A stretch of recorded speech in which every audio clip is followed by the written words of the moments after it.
Зөндөө асууж байна. Энэ одоо яг хаанаас нь яаж хэлмээр юм бэ гэд бид нар төсвийн одоо өмнөх оны төсвийн гүйцэтгэл болон эх оныхоо төсвийн тухай хууль гэд энэ болгон дээр хараад яриад байгаа зүйлүүд ерөнхийдөө давтамжтай байна гэж харж байна. Тэгээ аль талдаа сайд нар засгаа тэгээд улсын хурлын гишүүд энэ одоо албан агчдыг нэг тийм үр дүнгүй юм залхаасан маягтай давтамжтай асуултууд жил болго яваад гадаа бас иргэд олон нийт биднэрт итгэх итгэл улам бүр муудаад хэцүү байна. Тэгээд татвар одоо жишээлбэл татрын багц хууль орж ирээ. Эсвэл одоо нийгмийн даатгалын шимтгэлийн сан энэ болгоныг ярих гэхээр бууруулах гэхээр энд одоо төсвийн орлого буурахгүй сангийн мөнгө хэцүүднэ гэдэг.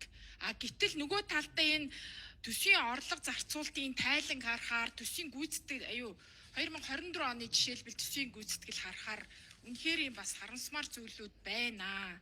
Тэгэхээр одоо бүгдээрээ яах ёстой вэ? Ингээд жил болгон би энийгээ хуураад нэг юм нэг зүйлээ дахин одоо тоог нь өөрчлөөд яриад авах юм уу? Яах юм нөгөө?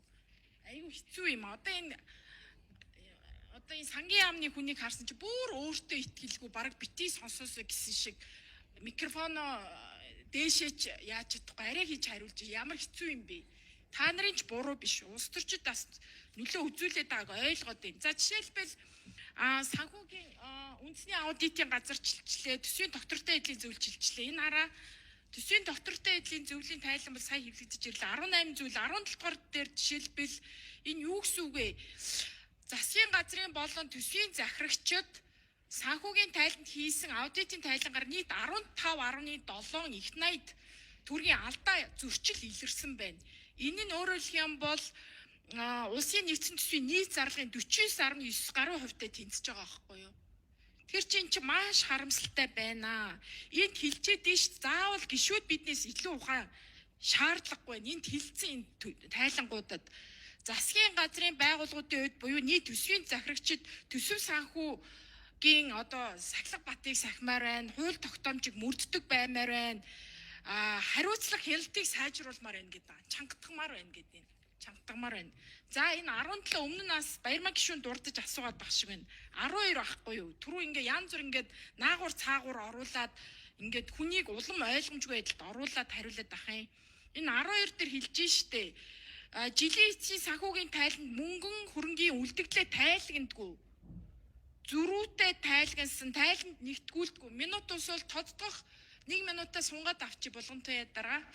Тэгээд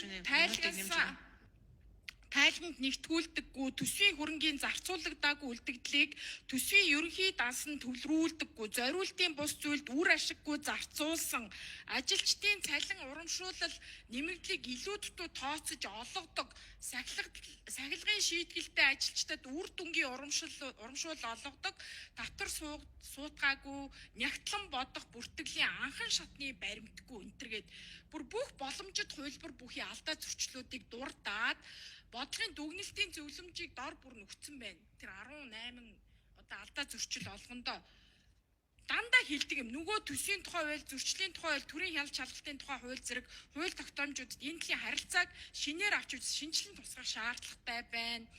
Төсвийн сахилга батыг сайжруулах, төсвийн хөрөнгийг үр ашигтай ашиглах, төсвийн хууль тогтоомж зөрчигчдөд хүлээлгэх хариуцлагыг чангатмаар байна гэж байгаа. За тэг 1 минутаа нэмээд авчин. Тэгээ ер нь бол бүх энэ жилийн дараа төсвийн үр дүн гүйцэтгэл тайлан